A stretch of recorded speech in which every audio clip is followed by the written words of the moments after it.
Hello guys, तो क्या हाल चाल है आपके। This is Vyomkesh and you are watching your channel Jhakaas classes.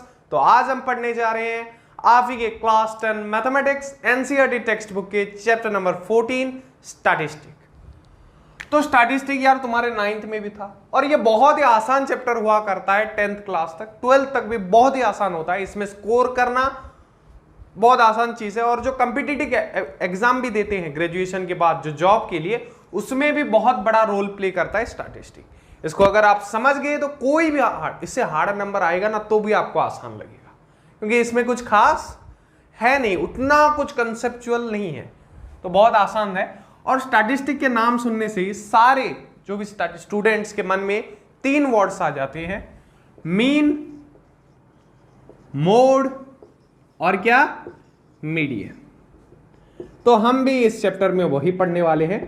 तुम्हारे इसमें एक फ्रीक्वेंसी ग्राफ था जो थोड़ा डिफिकल्ट हुआ करता था हमारे, डिफिकल्ट मतलब ऐसा नहीं, थोड़ा पढ़ना पड़ता था। इसमें क्या है, एक बार क्लास में अच्छे से क्लियर हो गए तुम इस वीडियो में, तब उसके बाद एग्जाम के पहले, पूरा बोर्ड एग्जाम के पहले भी अगर एक रिवीजन देखे गए तो पूरे नंबर फोड़ के आओगे।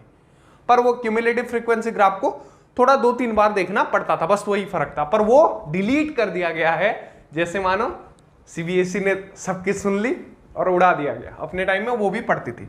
तो तुम्हारे टाइम में मीन, मोड, मीडियन है। ये मीन जो है इसको हम पहले पढ़ेंगे। तो सबसे देखो कि मीन क्या है। अगर मैं सिंपल भाषा में बोलूं, सिंपल लैंग्वेज में बोलूं, तो मीन को हम एवरेज बोल सकते हैं। किसी भी चीज का क्या, एवरेज। एवरेज समझते हो ना, तो मीन होता है एवरेज। तो अगर इसको अंग्रेजी में डेफिनेशन के रूप से देखो, वी कैन डिफाइन मीन, हम मीन को डिफाइन कर सकते हैं एच, कैसे भाई, ऐसे कि define as sum of values of, भाई सम किनका, वैल्यूज का, किनके वैल्यूज का, ऑल द, सारे वैल्यूज का। कौन से सारे वैल्यू का, ऑल द ऑब्जर्वेशन, जो हम ऑब्जर्व करेंगे, ऑब्जर्वेशन डिवाइडेड बाय, और उससे डिवाइड कर देंगे क्या, divided by number of observation. तो इसमें तुम अगर समझना चाहो तो देखो कैसे समझोगे। मान लो इसको एवरेज बोला ना, अभी एक फटाक सा सिंपल एग्जांपल दूंगा, सारे खत्म हो जाएंगे। तुम्हारे क्लास में 10 बच्चे हैं, बहुत भी होंगे कम तो नहीं होंगे, ज्यादा ही होंगे सारे स्कूल में। अगर 10 बच्चे हैं, हम 10 ले रहे हैं तुम्हें समझाने के लिए बस, तो उसमें से मान लो हम 5 बच्चे लेते हैं, चलो 5 बच्चे, और उनको दे देते हैं A B C D E वाला नाम। समझ गए। तो A B C D E, मान लो ए ने लाया, यूनिट टेस्ट हुआ भाई 10 मार्क का, उसमें से इसने कितना लाया, 9, इसने भी 9 लाया, इसने भाई थोड़ा खराब पढ़ाई की थी तो 4 लाया, और एक ने तो 10 आउट ऑफ 10 भी लाया, एक ने 7 लाया। ये मान लो उनका स्कोर है। तो हमें बोलेगा ये एक गिवन डाटा है, ये एक ऑब्जर्वेशन है, इसका तुम मीन निकालो। तो मीन का मतलब क्या है, एवरेज। तो इसमें हम क्या करेंगे, सारे मार्क्स को जोड़ देंगे, 9 + 9 + 4 + 10 + 7, sum of values of all the observation. तो जितने भी ऑब्जर्वेशन है उन सबके वैल्यूज को हमने जोड़ दिया और उसको divided by number of observation. तो कितने लॉन्डे टोटल लाए हैं, 1 2 3 4 5 डिवाइडेड बाय 5। तो ये आ जाएगा तुम्हारा मीन ऑफ द ऑब्जर्वेशन। समझ गए। मीन क्या होता है, मीन को एवरेज बोल सकते हैं। मान लो इधर ऐसा नहीं दिया जाता, यही 5 बच्चे होते और इसको लिख दिया जाता कि 2 बच्चे 9 लाए हैं, एक बच्चा 4 लाया है, एक बच्चा 10 लाया है और एक बच्चा 7 लाया है। तो उसी चीज को थोड़ा अलग वे में लिखा गया है। तो इसमें जब जोड़ोगे तो ये गलती कभी मत करना कि 9 + 4 + 10 + 7 डिवाइडेड बाय 5, ये काम कभी मत करना। यहां पे तुम्हें क्या करना है, 9 कितने बच्चे लाए हैं, 2 लाए हैं, तो 9 × 2 कर देना, यानी 18 कर देना। इस केस में बहुत सारे बच्चे घबरा के गलती कर देते हैं। यहां पे जैसे लिखे, यहां पे क्या था, यूनिटरी, मतलब एक एक बच्चे का नंबर डिस्टिंक्टली लिखा होता था। पर कभी क्या है, मान लो क्लास टीचर आलसी नहीं, मतलब काम को अच्छा करने के लिए, कम जगह पे ज्यादा चीज को रिप्रेजेंट करने के लिए वो मान लो ऐसे लिख दिया, तो क्या करना, 9 इधर देखना, एक बच्चा है तो एक बार लिखना है, एक बार ऐड करना है। अगर 2 बच्चा है तो 2 बार ऐड करना है। अगर इधर 3 बच्चा हुआ तो 3 बार ऐड करना है। तो वैसे सारे वैल्यूज को ऐड करके जो टोटल नंबर ऑफ ऑब्जर्वेशन है, इसको इस साइड को ज्वाइन करके जो मिल रहा है हमें, उसको डिवाइड करने पर हमें मीन मिलता है। मान लो लेट्स टेक एन ऑब्जर्वेशन जिसका नाम हम लेते हैं x मान लो कोई एक ऑब्जर्वेशन है। तुम o भी नाम ले सकते हो, p भी नाम ले सकते हो। अगर उस ऑब्जर्वेशन का नाम x है तो हम मीन को कैसे, मीन का एक सिंबल होता है, ऊपर डंडा देना, ये लिखे तो x, ऐसे अगर डंडा दे दिए तो मीन ऑफ x, समझ गए, मीन ऑफ x। और अभी मैंने जितना सब समझाया उसको अगर मैथमेटिकली लिख दूं तो ऐसे लिखते हैं, ये जो मैंने एवरेज वैल्यूज बोल के समझाया उसको मैथमेटिकली कुछ ऐसा लिखा जाता है, FI divided by sigma of FI। यानी FI XI ऑब्जर्वेशन है तो ये जो सिंबल डिनोट करता है summation of all the observation, summation of all the observation, और ये बोलता है सम ऑफ नंबर ऑफ ऑब्जर्वेशन, ये नीचे वाला, समझ गए। तो ये डिनोट करता है इसको मैथमेटिकल एक्सप्रेशन। मान लो कुछ पूछ लिया तो ये याद रखना, छाप के आ जाना, 1 मार्क में पूछ सकता है। पर मुझे लगता है देखो इस बार तुम्हें इस चैप्टर को 4 मार्क का वेटेज दिया गया है, और जो मोस्ट प्रोबेबल चांस है या तो मीन फाइंड करो, या तो मोड फाइंड करो, या तो मीडियन फाइंड करो, कोई भी एक क्वेश्चन आ जाएगा जिसका वेटेज 4 मार्क्स का होगा। ये ज्यादातर चांसेस है, अपने टाइम में भी ये 4 मार्कर्स आया था। ऑब्जेक्टिव ज्यादा नहीं पूछेगा इस बार, क्यों, क्योंकि टर्म 1 में तुम already 40 mark objective, 40 marks objective दे चुके हो, समझ गए। तो next we will move to some question. तो मीन का क्या है, हमने ये छोटा छोटा देखा, तुम्हारे क्वेश्चन पेपर में कैसा क्वेश्चन आएगा वैसा 1-2 प्रैक्टिस करेंगे। और एक बात है, मीन फाइंड करने के 3 मेथड्स है, अपने टाइम में 3 थे, अभी क्या किया है सीबीएसई ने, एक को मिटा दिया है और 2 दिया है बस सिलेबस में। तो वही 2 को विद क्वेश्चन प्रैक्टिस 2-2 नंबर करा के इसको क्लियर कराने वाला। तो पूरा ना ये क्लास जिसने देखा वो अगर एग्जाम के पहले भी ये वीडियो देख के जा रहे हैं तो वो फोड़ के आएगा स्टैटिस्टिक के पेपर में, ये मेरी गारंटी है। कोई भी चैप्टर का हम उस हिसाब से ले रहे हैं उसको, उस लेवल पे। वीडियो लंबा किसी में हो रहा है, किसी में छोटा है, पर क्वालिटी है, कंटेंट में दम है, समझ पा रहे हो, ताकि तुम ये स्कोर फोड़ सकते हो। मैं हमेशा बोलता हूं ना, हमारा टारगेट तो ये 90-80 है ही नहीं, ये पर 100 का मान के चलेंगे, तब थोड़ा बहुत सिली मिस्टेक हो भी गया तो यहां पहुंचेंगे। छोटा टारगेट लेके चलेंगे, ऑलरेडी छोटा। अरे सोचने में क्या है, बड़ा सोचो ना, इतना सोचोगे नहीं तो इतना तो मिलेगा, इतना ही सोचोगे तो ज्यादा मिलेगा भी नहीं। So let's move to the next topic. Before that you can pause the video and note it down in the copy.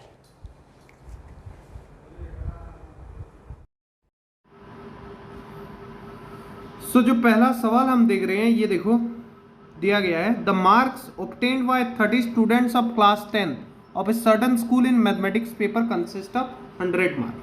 तो एक क्लास है जिसमें कितने 30 बच्चे हैं और 100 में से उनका मार्क हमें टेबल में दिया गया है, बोल रहा है are prescribed in table below, ये टेबल में दिया है, बोला गया है। Find the mean of marks obtained by the student. तो ये जो टेबल के डाटा के तहत ये क्लास 10 के जो स्टूडेंट्स हैं इनके मार्क्स का मीन निकालो। तो टेबल चलो देखते हैं।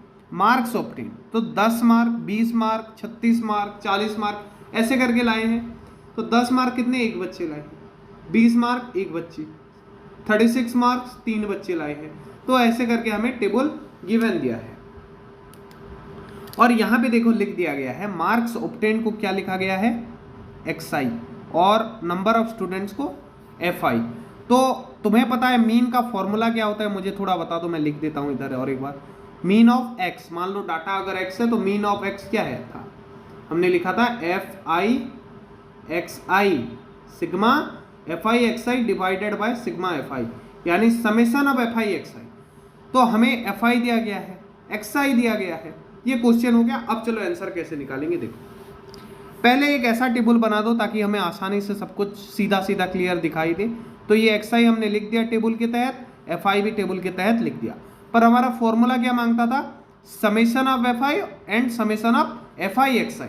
तो समेशन निकालने से पहले हमें बस fi xi निकालना पड़ेगा, तो दोनों को मल्टीप्लाई कर दिए, तो ये निकल गया fi xi। 10 1 जा 10, 20 1 जा 20, ऐसे करके हम fi xi निकाल दिए, जो कि ये वाला वैल्यू है। समझ गए कैसे निकालना है fi xi? ये टेबल में यही डाटा को लिख दिए यार, अच्छे से देखो, यही को लिख दिए हैं इसको, बस अलग फॉर्मेट में। फिर fi xi निकाल दिए, और सारे fi xi को जब मिला देंगे तो हमें क्या मिलेगा, सिग्मा fi xi, या फिर summation of all the fi xi। और सिग्मा fi कैसे मिलेगा, सारे fi को अगर जोड़ देंगे तो हमें ये दो वैल्यू मिल गया। तो मीन x का फॉर्मूला है fi xi upon sigma fi, तो 1779 अपॉन 30। ये जब आप कैलकुलेशन कर दोगे तो हमें अपना आंसर मिल जाएगा। तो कितना मिलता है, चलो देखते हैं। तो ऐसे ले सकते हैं यार, 3 5 जा जाएगा, ये ऊपर अगर जाए तो 5 जा 3 5 जा कितना होगा, 35 जा 150, 27 बचा 279, तो ये चला जाएगा 9 में, 270 चला जाएगा, फिर 9 बचेगा 99, यानी फिर कितना चला आएगा तुम्हारा 30 59 पॉइंट, ये कुछ आ जाएगा, 9 बचा था ना, कितना बचा था 59.3, कुछ इसके आसपास आंसर आएगा। ठीक है था, और एक बार देख लेता हूं मैं, देखो ये फोकस फिर से अच्छे से कर दिया, वो थोड़ा नीचे दब गया था स्टैंड। हाँ 35 जाए यार, ऐसे कर दो डिवीजन अगर नहीं हो रहा है, एक पेपर ले लो, बुक को साइड करके 1779 अच्छे से करके बता रहा हूँ, मैंने तो कर दिया अपने हिसाब से। 35 जा 150, ऐसे कर दो। सुनो, कैलकुलेशन में रिस्क मत लेना, बोर्ड एग्जाम है, एक एक मार्क कीमती है। तो हमारे पास बच जाएगा 27, तो ये आ जाएगा 27 9 जा चला जाएगा, तो 270, तो बचा कितना 9, तो इधर एक पॉइंट देंगे तो इधर एक 0 आएगा, 3 जा, सो आंसर कितना आया 59.3, उसका मीन जो हमें मालूम चल गया था। समझ गए? तो ये जो मेथड है जिससे हम मीन निकाले, इसको बोलते हैं डायरेक्ट मेथड। क्या बोलते हैं? डायरेक्ट मेथड, सीधा सीधा निकल रहा है। समझ गए? अब इसका और एक सवाल लिखेंगे जिसमें डाटा थोड़ा अलग रूप से दिया होगा। So before I move to that, you can pause the video and note it down in the copy. Copy में एक बार लिख लोगे तो तुम्हारा भी प्रैक्टिस हो गया निकालने टाइप का।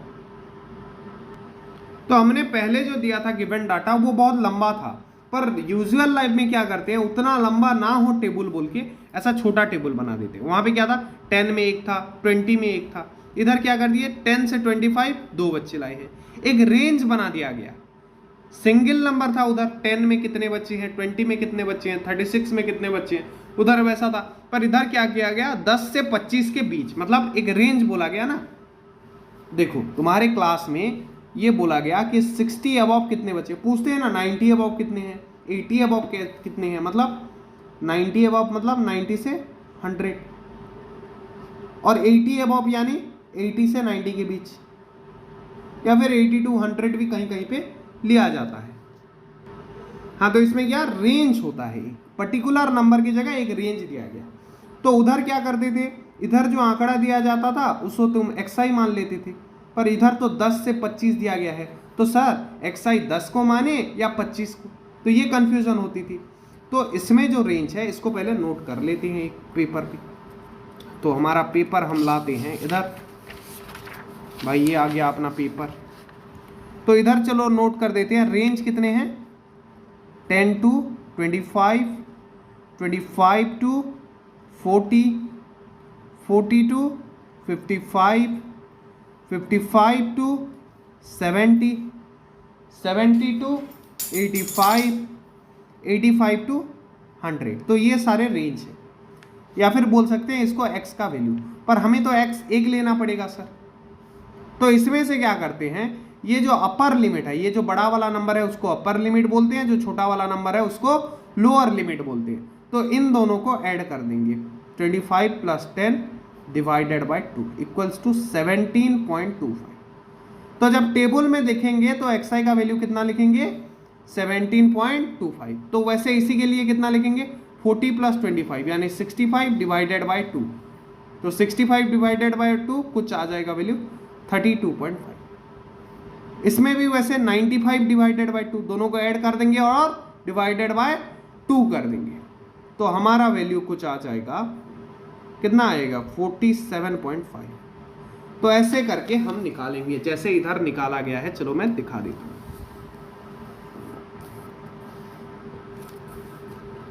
अगर नॉर्मली क्लास दिया गया है कोई एक नंबर तो xi तो उसे ही मान लेंगे। अगर ऐसे रेंज में दिया गया है तो इन दोनों को ऐड करके डिवाइडेड बाय 2 करके हम अपना x निकालेंगे, फिर fi xi बाहर करके जो fi xi का समेशन निकालेंगे, fi का समेशन निकालेंगे और ऐसे विद द मीन फॉर्मूला हम उसको डिवाइड कर देंगे।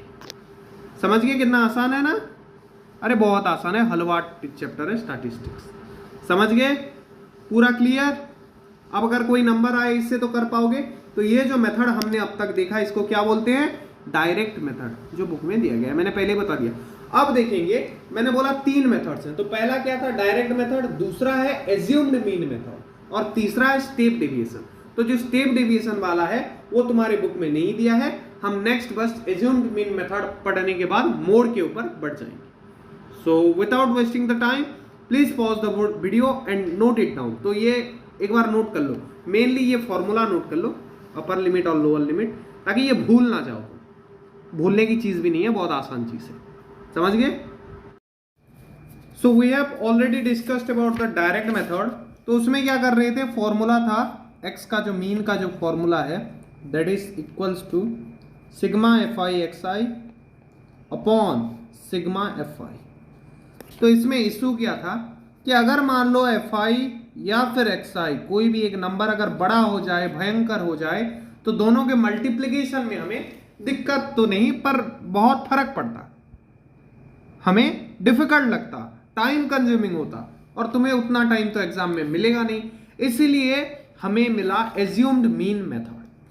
उसी काम को उस fi xi करना ना पड़े, ये काम आसान हो जाए बोल के हमें मिला क्या? एज्यूम्ड मीन मेथड, जो हम देखने जा रहे हैं। तो चलो देखते हैं। तो ये एक डाटा है, इसमें भी देखो क्लास इंटरवल में दिया गया है। तो सबसे पहला काम क्या करना? इन दोनों को ऐड करके डिवाइड कर देना। ये पहला ही डाटा है, वही लेके समझ रहे हैं। तो ये निकल गया अपना क्लास मार्क जितने भी हैं। fi हमारे पास है, xi हमारे पास है, पर इधर हम क्या करेंगे? fi xi नहीं करेंगे क्योंकि पॉइंट में है नंबर, उस वक्त किए थे बट अभी पॉइंट में है तो क्यों मल्टीप्लिकेशन करें। हम अभी सीखने वाले हैं एज्यूम्ड मीन मेथड। तो ये डाटा में हमें ये दोनों मिल गया, या देखो ये दोनों तो क्वेश्चन में दिया गया रहता है, ये हमें निकालना पड़ता है, जो कि बहुत आसान है। इन दोनों को ऐड करके डिवाइडेड बाय 2 करके हमें ये मिल जाता है। अब हम क्या करेंगे? इधर जो xi है, ये जो xi है, इधर से एक एज्यूम्ड मीन, मतलब इधर से कोई एक मिडिल का कोई एक संख्या तुम ऐसे एज्यूम्ड मीन बांच लो। एज्यूम्ड मतलब क्या? अनुमान लगाना, किसी को मान लेना, एक मीन यानी एवरेज। तो देखो यहां पे जो xi है, मैंने क्यों बोला बीच का एक नंबर लेना? आसान होता है। क्या हम 17.5 लेंगे तो चलेगा? बिल्कुल चलेगा। क्या हम 92.5 लेंगे तो चलेगा? चलेगा। पर अगर तुम कोई बीच का नंबर लोगे लाइक 47.5 या फिर 62.5 तो तुम्हें आसानी होगी किसमें? सब्सट्रैक्शन में। देखो 17, तो हमेशा बीच का नंबर लेने की कोशिश करना। ऐसा नहीं कि बीच का मतलब सर 47.5 भी 3 नंबर पे है और इधर से देखें तो 62.5 भी 3 नंबर पे है, तो इन दोनों का बीच का कुछ निकाल दें ऐड करके। नहीं, ऐसा नहीं करना है। कोई एक यहीं से ही कोई एक नंबर उठाना है एक्यूरेट, और उसको तुम्हें क्या मानना है? एज्यूम्ड मीन ए मान लिए। अब तुम्हारे पास मान लो ए, यहां पे हम मान लेते हैं 47.5 को मान लिया हमने। अब हम क्या करेंगे? हर एक नंबर से इधर जितने भी नंबर हैं 17.5, 32.5, 47.5, ये 47.5 को सबसे एक एक बार सब्सट्रैक्ट करेंगे। पहले 17.5 से किए तो हमें मिला -30 क्योंकि ये नंबर छोटा है। फिर 32.5 से किए तो हमें आंसर मिला -15। 47.5 से किए तो 0 क्योंकि दोनों नंबर सेम है, फिर 62.5 से किए तो 15 मिला, 77.5 से किए तो 30 मिला। अब पूछेंगे सर सब्सट्रैक्ट करना क्यों है, तो ये प्रोसेस है एज्यूम्ड मीन मेथड का। एक हमें मीन एज्यूम करना है, कोई भी बीच की संख्या लेंगे तो हमें सहायता होगी, हमें आसान पड़ेगा नंबर, और हर एक को बारी बारी उस एज्यूम्ड मीन को इस नंबर से सब्सट्रैक्ट करना है। तो कर दिए, तो उसको हम एक नाम दे दिए डी। अगर तुम्हें डी अच्छा नहीं लग रहा है, डी मतलब डिफरेंस यानी सब्सट्रैक्ट करने का, तो तुम एफ ले लो, एक्स ले लो, नहीं एक्स तो ऑलरेडी लिए गए हैं, कुछ एक पी ले लो, आर ले लो, कुछ एक नंबर तुम ले सकते हो अपने मन से। हमने बुक में डी लिया है तो हम भी डी लेते हैं। तो सब्सट्रैक्ट करके हमने लिख दिया टेबल पे। अब हम क्या करेंगे, एफ आई एक्स आई कर रहे थे, पर क्योंकि अब हम इधर एफ आई डी आई करेंगे, लोग इसको शॉर्टकट बोलते हैं, पर तुम्हें अभी लग रहा है सर डायरेक्ट एक्स आई कर देते तो पता चल जाता है, ये फिर फालतू में सबसे, तो ये छोटा नंबर है इसलिए तुम्हें ऐसा लग रहा है। यहां 17.5 के जगह अगर 17,05,322 ऐसा नंबर होता तो तुम्हें ये आसान लगता। समझ पा रहे हो, आसान वो भी नहीं लगता, ये भी नहीं लगता, पर उसके कंपैरिजन में आसान लगता अकॉर्डिंग टू बुक में लिखा है, तो हमें मानना पड़ेगा, भले आसान ना लगता हो। समझ गए बात को। तो जो डी है वो हम निकाल लिए, कैसे निकाले, इस एक एक से हम जो एज्यूम्ड मीन किए, ये 47.5 की जगह तुम 62.5 भी ले जाते तो भी चलता यार, इधर वो करते। समझ गए, करके देखना एक बार अगर तुम्हें डाउट हो रहा हो। अब क्या करेंगे, एफ आई और डी आई को मल्टीप्लाई करेंगे, तो ये कर दिए, सारा टेबल में निकाल के रख दिए। -30 इंटू 2 -60, 32 -15 इंटू 3 45, और ये 0 इंटू 7, 0 से जितना मल्टीप्लाई करने पर 7 ही होता है। तो ऐसे करके हम निकाल दिए टोटल। अब क्या करेंगे, उधर जो एफ आई एक्स आई करते थे, इधर एफ आई डी आई निकालेंगे, summation of F I D I. तो इन सबको मिला देंगे तो हमें कितना मिला, 435 मिला। अब समेशन ऑफ एफ आई हमारे पास पहले से ही था 30, और इन दोनों को क्या करेंगे, F I D I upon F I कर देंगे। तो कितना आ रहा है चेक करो, तो ये करीबन करीबन इसका आंसर हमें मिल जाएगा, कितना मिल जाएगा बताओ, तुम बताओ। तो इधर देखो, ये कर देते हैं डायरेक्ट, मैं एक पेपर लेता हूं और कर देते हैं। ये 435 डिवाइडेड बाय 30, 435 डिवाइडेड बाय 30, तो 31 जा जाएगा, 31 जा 30, तो ये आ गया हमारे पास 13, 135, 34 जा 120, तो हमारे हाथ में आ गया 15। तो अब 30 में कितना जाएगा, तो इधर एक पॉइंट देना पड़ेगा, तो इधर एक 0 आएगा, तो 35 जा 150, तो ये हो गया 0। तो हमारा आंसर कितना आया, 14.5। तो एफ आई डी आई, ये तो ये वैल्यू कितना होगा, 14.5 हो गया। तो उसमें क्या होता था, एफ आई एक्स आई में तो इतने में आंसर निकल गया, इसमें इतने में आंसर नहीं निकलता। ये हमें बस तुम बोल सकते हो कि मीन ऑफ डी मिला है, मीन ऑफ एक्स अभी तक नहीं मिला है। और हमें मालूम है कि डी का वैल्यू कितना है, एक्स माइनस ए, ये ए ही तो है ना, 47.5 क्या है, ए है, तो एक्स का वैल्यू क्या होगा। अगर भाई इधर अगर मैं पेपर में लिख के बता देता हूं यही वाली बात, यहां पे ये बोला गया है कि d equals to X minus A, जो कि एज्यूम्ड मीन है, तो क्या हम नहीं लिख सकते कि x equals to D plus A. यार ये ए माइनस था, इधर आ गया तो प्लस हो गया, वही लिख दिया। हम लिख सकते हैं कि नहीं लिख सकते हैं। तो हमें अभी क्या हुआ, ये अगर हम लिख सकते हैं तो मैं ये भी लिख सकता हूं कि mean of x equals to mean of d plus A का क्या मीन निकलेगा, ए तो ए ही है।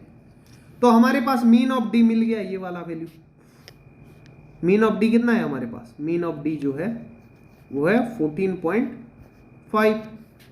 तो हमारे पास तो x मीन का वैल्यू कितना होगा, 14.5 प्लस ए कितना लिए थे, इधर देखो ए कितना लिए थे 47.5, तो उसको ऐड कर देंगे, तो ये मिल गया हमें अपना आंसर, दैट इज 62। उतना होगा ना 62, बिल्कुल। तो कैसे मिला पता है, पहले क्या करेंगे, एक एज्यूम्ड मीन इधर में से कोई बीच का नंबर चुन लेंगे, उसको हर एक के डिवाइड करके एक डी का वैल्यू निकालेंगे, फिर उस डी को एफ आई डी आई बनाएंगे, ये प्रोसेस सारे स्टार्ट करो। मैं एक बुक है मेरे पास जिसमें सारा स्टेप दिया गया है, मैं थोड़ा तुम्हें वहां से दिखा देता हूं। You can pause this part also and note it down in the copy और you can simply take a screenshot. हाँ, तो ये देखो एज्यूम्ड मीन मेथड, जिसको शॉर्टकट मेथड भी कहा जाता है, ये मस्त से दिया गया है कि स्टेप को अगर नोट बाय मतलब पॉइंट बाय पॉइंट अगर नोट करना चाहो तो ऐसे नोट कर सकते हो कि कैसे हम एज्यूम्ड मीन जो बताया उसी को थ्योरी में लिखा गया है। समझ पाए? अब इसको नोट के स्क्रीनशॉट पॉज करके नोट कर लो। मैं थोड़ा नीचे भी ले जा रहा हूं तुम्हें, समझे? रुको, फोकस करा देता हूं।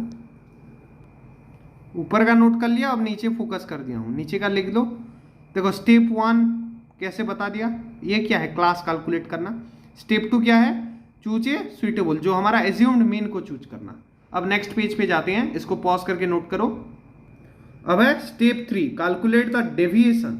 डी क्या था, एक्स में से, हर एक्स में से एक एक बार करके हम एज्यूम्ड मीन को सब्सट्रैक्ट कर रहे थे। फिर step number 4, calculate the product F I D I, मतलब एफ आई और डी आई को मल्टीप्लाई कर दिए, फिर उनका समेशन निकाल दिए और ये फॉर्मूला से हम एफ आई डी आई, देखो ये सारे फॉर्मूला यूज होंगे जो मैंने बता दिया। अब आता है step deviation method, because it is out of syllabus, हम क्यों पढ़ के टाइम वेस्ट करें। So we will move to the mode part. So before that you can pause the video and note it down in the copy. इसको नोट कर लो, काम आ सकता है रिविजन के time. Let's come to mode. तो मोड क्या होता है, जैसे मीन को एवरेज बोला जाता है, मोड क्या है, mode is that value, mode वो वैल्यू है for which the frequency is maximum, जिसके केस में फ्रीक्वेंसी क्या होगा, सबसे ज्यादा होगा। तो एक एग्जांपल लेके समझते हैं इसको सिंपली। तो चलो उसकी तरफ बढ़ते हैं।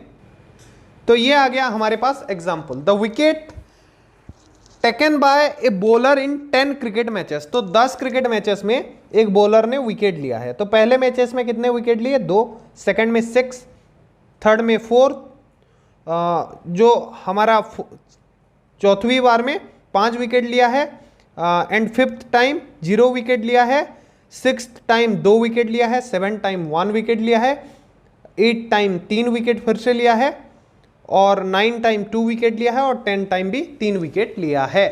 तो इसमें देखो किसकी फ्रीक्वेंसी कितना है, तो हमने देख लिया 1 2 3 4 5 6 करके 6 तक लिख दिए। तो भाई 0 विकेट कितनी बार लिया है, बस एक बार। 1 विकेट कितनी बार, बस एक बार। यहाँ 2 विकेट कितनी बार लिया है, 1 2 और 3, 3 बार लिया है। वैसे 3 विकेट 2 बार, 4 विकेट 1 बार, 5 विकेट भी 1 बार, और 6 विकेट भी 1 बार लिया है। तो हमने क्या पढ़ा था, मोड क्या है, वो वैल्यू है जिसका फ्रीक्वेंसी सबसे ज्यादा हो। तो इधर फ्रीक्वेंसी क्या होता है, फ्रीक्वेंसी क्या होता है, नंबर ऑफ टाइम, जितना टाइम विकेट हो रहा है, मतलब अगर ये विकेट लेना एक इवेंट है तो कितना टाइम हो रहा है, तो सबसे ज्यादा टाइम मतलब नंबर ऑफ मैचेस, कितने मैचेस में लिया गया है वो विकेट, उसको देखेंगे। तो सबसे ज्यादा बार कितना विकेट लिया गया है, 2 विकेट। तो फ्रीक्वेंसी किसका ज्यादा है, 2 का। तो वो मोड जो उसका मॉड वैल्यू कितना होगा, 2 होगा। तो इधर कितना होगा, मॉड 2। तो मॉड समझ गए, हाईएस्ट फ्रीक्वेंसी जिसका होगा। अब देखो ये तो सिंपल एक था, 0 1 2 था। तुम्हें पता है एक क्लास वाला भी होता है, जैसे 1 to 5, 5 to 10, ऐसे भी कुछ होते हैं। तो उस केस में क्या होता है, चलो देखते हैं। तो जो क्लास वाले का हमें जब मॉड निकालने के लिए बोला जाता है, then we use this formula of mode, जो है क्या है, L प्लस ब्रैकेट में F1 minus F0 upon 2F1 minus F0 minus F2 into H। तो इसको तुम्हें याद करना पड़ेगा। तो मान लो इधर L क्या है, lower limit of model class. तो सबसे पहले देखो एक एग्जांपल के थ्रू समझाता हूं, नीचे ही दिया गया है। ये एक सर्वे कंडक्ट किया गया है, किसके लिए, 20 हाउस होल्ड, यानी 20 घरों में, एक लोकेलिटी के 20 घरों में, by a group of students. और उसका रिजल्ट क्या निकला वो हमें इस टेबल में दिया गया है। तो 1 से 3 फैमिली जो है, नंबर ऑफ फैमिलीज में मेंबर ये कैलकुलेट किया गया है। तो फैमिली साइज देखो, 1 से 3 यानी 1 भी हो सकते हैं, 2 भी हो सकते हैं, 3 भी हो सकते हैं। उसमें कितने लोग, कितने फैमिलीज आ रहे हैं, 7 फैमिली। 3 से 5 के बीच 8 फैमिलीज, 5 से 7 के बीच 2, और 7 से 9 के बीच 2, और 9 to 11 के भी 2। तो इधर मुझे बताओ कि इवेंट कौन सा है, फैमिली साइज जिसका क्लास है। और फ्रीक्वेंसी कौन सा है, ये नंबर ऑफ फैमिलीज। समझ गए? तो इधर सबसे ज्यादा फ्रीक्वेंसी किसका है, 3 to 5, तो उस हिसाब से मोड क्या होना चाहिए, 3 to 5। पर यहां पे क्योंकि ये क्लास इंटरवल है तो इसको मॉड ना कहते हुए हम बोलते हैं मॉडल क्लास या फिर मोडल क्लास बोलते हैं। समझ गए? तो मोडल क्लास कितना है, 3 to 5। पर हमें मोडल क्लास से तो काम नहीं बनने वाला, हमें मॉड निकालना पड़ेगा। तो क्या करेंगे, ये फॉर्मूला पुट करेंगे।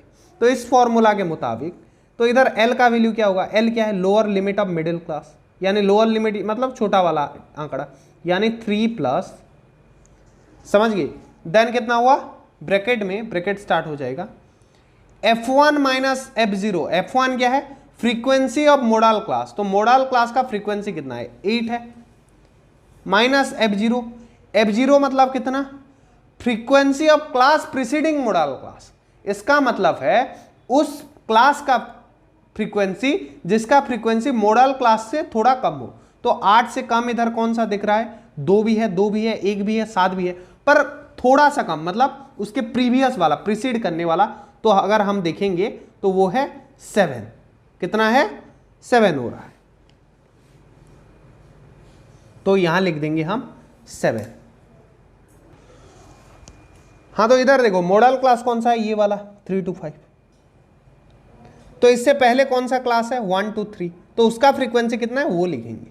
समझिए? ये जो 1 to 3 है इससे पहले वाला यानी 1 to 3 है, तो इसका फ्रीक्वेंसी कितना है, तो 7 लिख दी, डिवाइडेड बाय 2f1, यानी f1 कितना है, 8 है, हमें मालूम है, 2f1 यानी 16, माइनस f0, f0 कितना मालूम है हमें, 7, माइनस f2, f2 क्या है देखो, frequency of class succeeding model class, यानी मॉडल क्लास के बाद वाला जो क्लास है उसका फ्रीक्वेंसी कितना है, 2 है, इंटू h, h क्या है, h क्या है भाई देखो, size of the class interval. तो इधर इंटरवल का साइज कितना है, इन दोनों के बीच गैप कितना है, 3 - 1 कर दो 2, 5 - 3 कर दो 2, तो इधर 5 - 3 करेंगे, 5 - 3 यानी 2 इंटू 2, तो इसका वैल्यू कितना होगा, 3 + 8 - 7 कितना होता है, 1, 16 - 7 9, और उससे फिर -2 7, 1/7 इंटू 2, और इधर कितना था, 3+ ऑलरेडी था, तो 2/7, 3 + 2/7 होगा आंसर, जो कि अगर फाइनली निकालें तो जो फाइनली निकाल के कुछ 3.286 निकल रहा है। तो ऐसे हम मॉड निकालते हैं। अगर तुम्हें वो एक फॉर्मूला पता है तो तुम्हें मॉड निकालना आता है, बहुत आसानी से आता है, समझ गए? तो वो फॉर्मूला को नोट करके तुम यार फटाफट से इसको नोट करके रट लो, जितना जल्दी हो सके रटोगे तो तभी मॉड निकाल पाओगे। सिंपल वाला आए ऐसे सिंगल डिजिट वाला तो देख के बता सकते हो, ऐसा वाला आए तो हमें फॉर्मूला पुट करना पड़ेगा, समझ गए? So let's move to the next topic, that is median. उसी के साथ हमारा चैप्टर भी खत्म होगा। Before that you can pause the video and note this formula down in the copy, समझ गए? So now we are going to study the last topic, that is the median. So median क्या है? Median is measure of central tendency to gives the middle most observation value. तो अगर मान लो 100 observation लिया गया है, मान लो 101 ऑब्जर्वेशन लिया गया है, 101 ऑब्जर्वेशन लिया गया, तो उसका मिडिल मोस्ट ऑब्जर्वेशन क्या होगा, 51 नंबर का ऑब्जर्वेशन। अगर वो 100 है तो वो क्या होगा सर, 50 होगा या 51 होगा? कंफ्यूजन है ना? वही सब पढ़ेंगे कि वो मिडिल मोस्ट वैल्यू कौन सा होगा। तो देखो इधर पे दिया गया है, recall for finding median of ungroup data, जो ग्रुप में नहीं है, जो क्लास में नहीं है, एक सिंगल वैल्यू जो होता है ना, जो आसान वाला होता है, और क्लास वाले को फिर upper limit lower limit add करके डिवाइडेड बाय 2 करना पड़ता है। तो हम पहले डाटा को अरेंज करेंगे, उसके बाद अगर n का वैल्यू ऑड हुआ तो वो होगा n + 1/2, यानी देखो यहाँ 101 पे n का वैल्यू क्या है, 101, यानी n क्या है, नंबर ऑफ फ्रीक्वेंसी। तो 101 अगर है उसका फ्रीक्वेंसी का समेशन, तो इसमें +1 कर देना, यानी 102 हो गया, डिवाइडेड बाय 2 यानी 51 होगा उसका मिडिल मोस्ट ऑब्जर्वेशन। पर इफ n इज इवन, अगर n इवन है मतलब 2 से, जैसे 100 है, अगर 100 क्या है, एक इवन नंबर है, then median will be average of n/2 and n/2 + 1। तो ये क्या होगा, एवरेज होगा 50 नंबर वाले ऑब्जर्वेशन का, 50 नंबर वाले ऑब्जर्वेशन का और 51 नंबर वाले ऑब्जर्वेशन का, दोनों का वैल्यू ऐड करके डिवाइडेड बाय 2 करेंगे। ये मतलब 101 अगर फ्रीक्वेंसी है तो 51 उसका मीडियन नहीं होगा, 51 नंबर पे जो ऑब्जर्वेशन होगा वो उसका मीडियन होगा। तो चलो एग्जाम्पल के साथ सीखते हैं। पहला example, suppose we have to find median of following data which gives marks out of 50 obtained by 100 student. तो 100 स्टूडेंट ने यार कोई एक एग्जाम दिया था जिसमें से 6 बच्चे 20 लाए हैं, 28 बच्चे 29 लाए हैं, 24 बच्चे 28 लाए हैं, 15 बच्चे 33 लाए हैं, 2 बच्चे 42 लाए हैं, 4 बच्चे 38 लाए हैं, 1 बच्चा ही 43 ला पाया है और 20 यानी 20 बच्चे 25 लाए हैं। पहले मुझे यहां बता दो यहां मोड क्या है। तो सिंपल बात है, हाईएस्ट फ्रीक्वेंसी यानी 29 होगा मोड, क्योंकि 28 सबसे हाईएस्ट फ्रीक्वेंसी है तो उसका वैल्यू कितना है 29, तो वो होगा उसका मोड। मोड समझ गए। अब मीडियन देखते हैं चलो। तो मीडियन में क्या होगा, हाँ तो अब देखो इसको पहले अच्छे से टेबल में लिख दो, जैसे हमने लिख दिया इधर बुक में लिख दिया गया है। तो ये टेबल में लिख देने पे ये फ्रीक्वेंसी कितना 100 हो रहा है। तब यहाँ पे 100 है तो हमें क्या देखना है कि उसका n/2 यानी n अगर 100 है तो n/2 50 और n/2 + 1 क्या है 51 नंबर ऑब्जर्वेशन क्या क्या है। तो 50 नंबर ऑब्जर्वेशन निकालेंगे कैसे। तो देखो पहले 5 ऑब्जर्वेशन 20 है, उसके बाद फिर 20 यानी 26 हो गया दोनों मिलके। पहले 6 ऑब्जर्वेशन देखिए, उसके बाद का 20 यानी 6 तो चला गया है, उसके बाद फिर 20 गया यानी 26 नंबर तक इधर तक गया, फिर 26 गया इधर, फिर 24 गया यानी 50 तक तो इधर ही चला गया। कितना तक गया 50 तक, समझ गए। तो 50 नंबर ऑब्जर्वेशन कितना है, इसका जो 24 नंबर ऑब्जर्वेशन है ये 6 गया, पहले 6 गए उसके बाद 20 गया यानी 6 गया फिर 20 गया 26 गए टोटल, ये जाने पर 50 गया यानी 50 नंबर इसका लास्ट ऑब्जर्वेशन है जो 28 पे लाए कर रहा है, यानी 50 नंबर ऑब्जर्वेशन है 28। तो 51 ऑब्जर्वेशन ऑब्वियस सी बात है इधर आएगा तो वो है 29। तो इन दोनों को ऐड कर दो, डिवाइडेड बाय 2 कर दो, तो ये वैल्यू आ जाएगा 28.5। तो ये होगा हमारा मीडियन। अब बुक में देखते हैं कैसे दिया है अच्छे से थोड़ा। तो अगर इधर देखेंगे हम तो इधर हम देखते हैं, चलो इधर क्या बोला n/2 और n/2 + 1 ऑब्जर्वेशन को लेने के लिए हमने कुछ ऐसा निकाल दिया। और ये वाला जो मैंने जैसे बोला ये 6 हो गया, फिर उसके बाद कितना था 20 यानी 6 + 20 हो गया 26, फिर 26 + 24। ये जो नया कुछ निकला इसको बोलते हैं CF यानी क्यूमुलेटिव फ्रीक्वेंसी। इसको क्या बोलते हैं क्यूमुलेटिव फ्रीक्वेंसी। तो ये निकालना और क्यूमुलेटिव फ्रीक्वेंसी में देखना कि 50 नंबर वैल्यू 28 है, 51 to 78 किसके अंदर आ रहे हैं 29 के अंदर, तो ऐड करके डायरेक्ट हमने डिवाइड कर दिया। इधर उसी को और एक स्टेप में लिखा है क्या बोल के क्यूमुलेटिव फ्रीक्वेंसी बोल के। तो उसमें से हमने ले लिया 50th ऑब्जर्वेशन 51th ऑब्जर्वेशन जो मैंने पहले ही 2 स्टेप में बता दिया आसानी से, बुक में थोड़ा लेंदी करके आपको समझाने के लिए अच्छे से दिया है। ऐसे करके मीडियन निकलता है।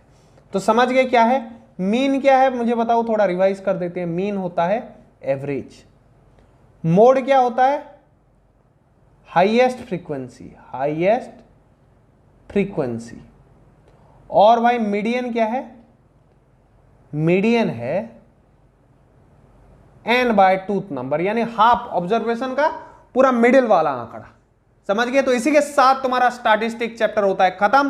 तो मुझे लेना पड़ेगा तुमसे विदा, मिलते हैं अगले वीडियोस में। तब तक पढ़ते रहो, जकास क्लासेस के बहुत सारे वीडियोस अपलोडेड हैं जो आपको हेल्प करेंगे 95+ स्कोर करने में, तो वो सब देखते रहो। जय हिंद, वंदे मातरम।